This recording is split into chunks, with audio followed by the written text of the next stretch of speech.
good fun. Days like these are great. You get the whole industry together, and to have, you know, companies and corporations like Interbet and Cape Racing who are so generous with sort of time and energy into making a day like this possible is it's fantastic for everyone.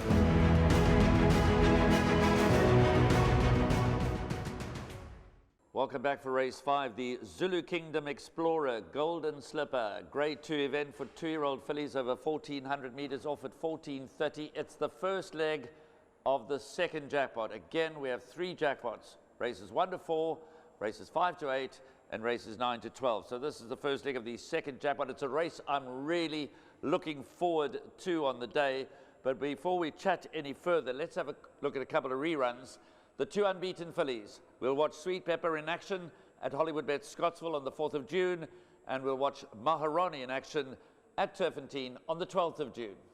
Flame. Further back in the run is Sweet Pepper. Miss Cool's under pressure. Down the inside of that, Time for Glory. And Glittering Girl, Reva Coraris is running on it. Corey on the inside. Glittering Girl, Sweet Pepper becomes a big runner. Sweet Pepper on the outside. Glittering Girl down the inside of that, Reva Coraris. It goes to Sweet Pepper. Second place, Glittering Girl. Third, Reva Coraris.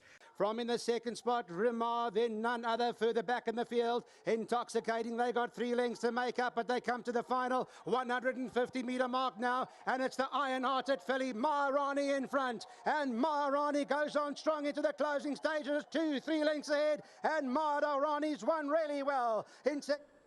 Sweet Pepper and Maharani come into this Grade 2 contests with unblemished records, and they dominate the betting. I think they're betting 14-1 bar the 2, but we'll get into the detail of the race in a little while. First, let's hear from Craig Udy, Peter Muscat, Sean Terry and Paul Peter. Only Hearts, yes, she did. You know, it's the first run out of the maiden, so she ran very well to run 3.5 lengths off, and she's improved since then. And I would expect her to improve even more from, as I say, into that race, and definitely quartet chance there. Yeah, she was underdone going in first time. She came from a very deep draw. Did everything right, showed great tactical speed, and she did empty late. But it was a strong race, obviously against, it was a winner's colts race. So it was a very pleasing debut. I do feel she's progressed significantly since then, and although she's still a maiden, don't count her out. This filly's done everything right. This is her 3rd run after her rest. She was impressive last time. I thought she had a bit too much ground to make up. I really rate the second horse, and she went to go and fetch her in a manner that only a good filly can do. Yeah, I'm very happy with her. I think she's got a big chance. Obviously, Maharani's a very good filly, and we've got a lot of respect for her. But this filly's no slouch. Yes, Woodland Retreat in the Debonair ran an absolute, so she actually surprised a little bit, but as I've said right from the beginning, she's much better on the grass than anywhere else. She doesn't show us much at home on the sand, but on the grass she really ran on well, and I'm expecting a big run from her. She's a filly that I had a lot of faith with early on in her season, and she got injured, so we had to do a procedure with her. Hence her debut was delayed for quite some time, and she came out and won a good race, her second run. But I do think she's on the up, and a better race for her maybe on Gold Cup Day, but I thought I'd at least show her the course and see where she is. I think she could be a quartet horse. I think that the only thing to beat is the draw.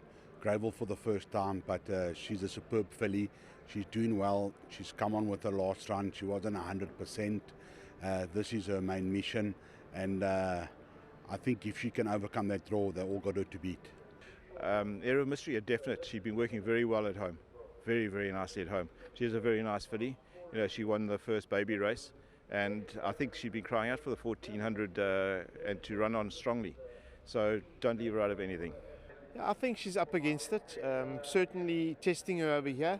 From the draw, she'll probably have to drop out and hope that she runs on really strongly. Maybe another one that would be prepping towards Gold Cup Day.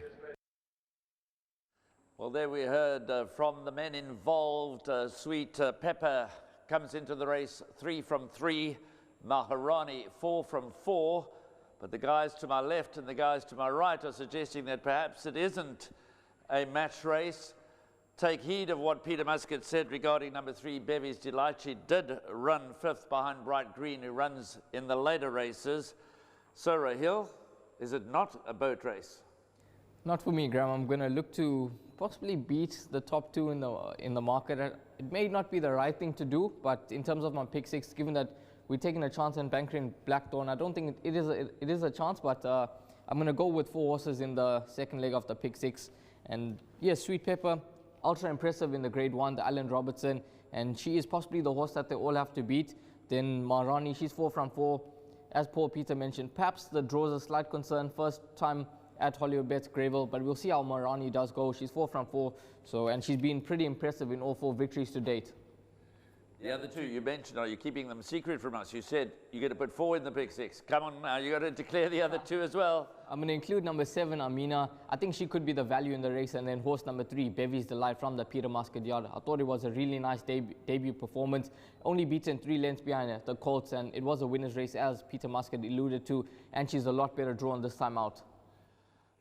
Bevy's Delight, Amina, back up to the obvious 2 for Rahil. How are you playing it?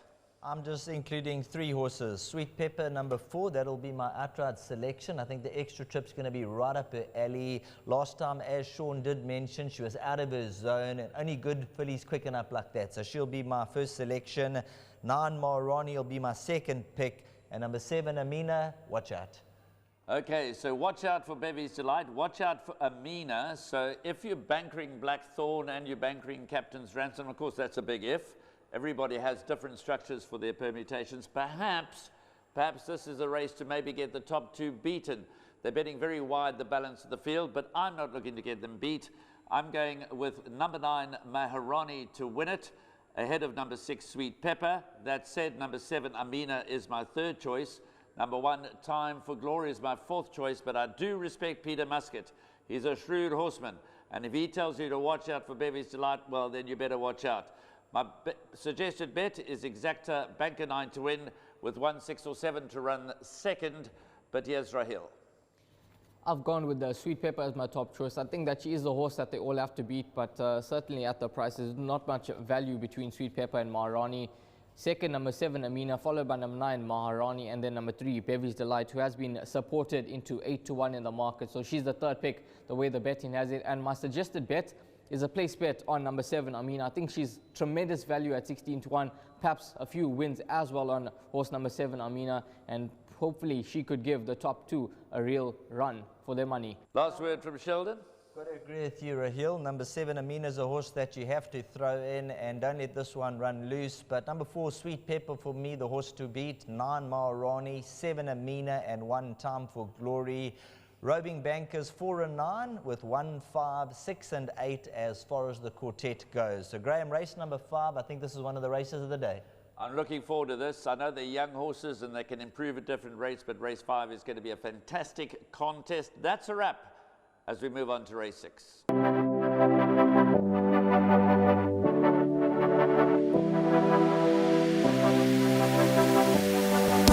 The betting, the not so much anymore, is more down to my own fault. I need to get studying again to get the edge back. But yeah, it's a great product.